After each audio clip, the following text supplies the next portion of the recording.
So today we're going to be talking about auto, which means self, and regulation.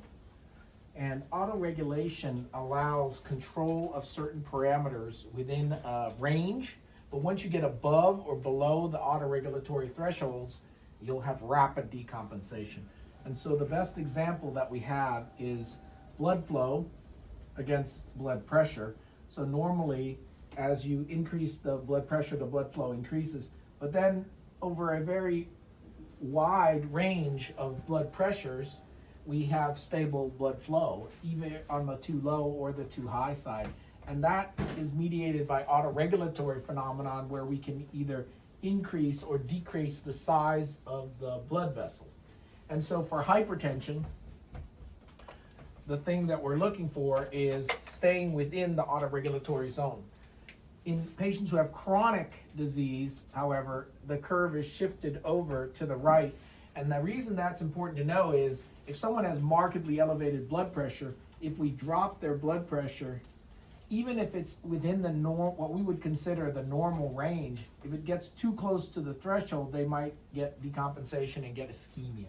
So that's why in most of the recommendations for malignant hypertension or hypertensive retinopathy related to the hypertensive emergency, we don't want to drop their blood pressure too fast, and so we're usually recommending something like 20 to 25% reduction in the first hour to 8 hours, and they're going to have to be monitored in the ICU. So we really want their blood pressure to go down over maybe a 2-day period instead of a 2-hour period of time.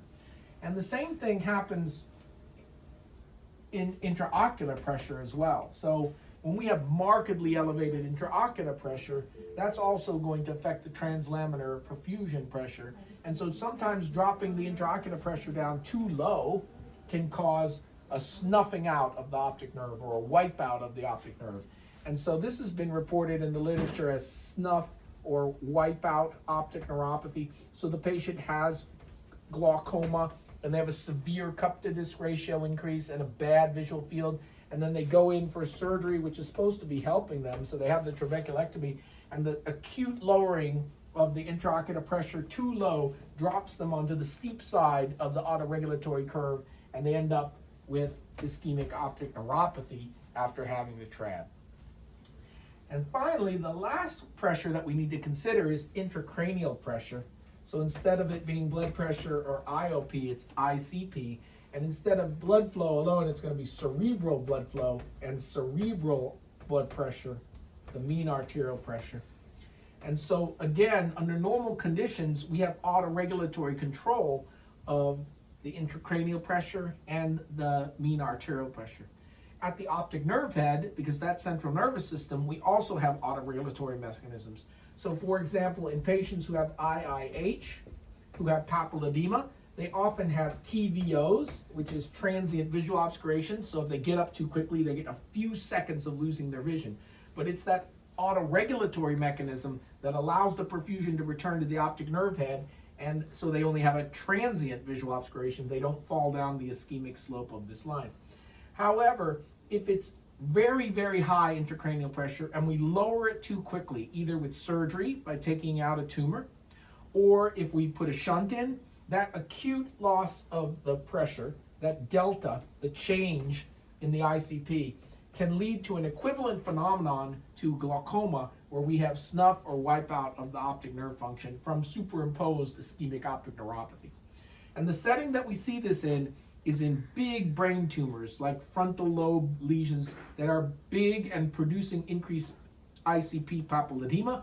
Then they have surgery and they lose their vision. And so that is probably an analogous circumstance. The other thing you need to know is, even if you take out a brain tumor, if you have venous sinus thrombosis, or if the surgery took the venous sinus from surgery, or if they have elevated CSF protein, that can still leave the ICP high even though you've taken out the tumor.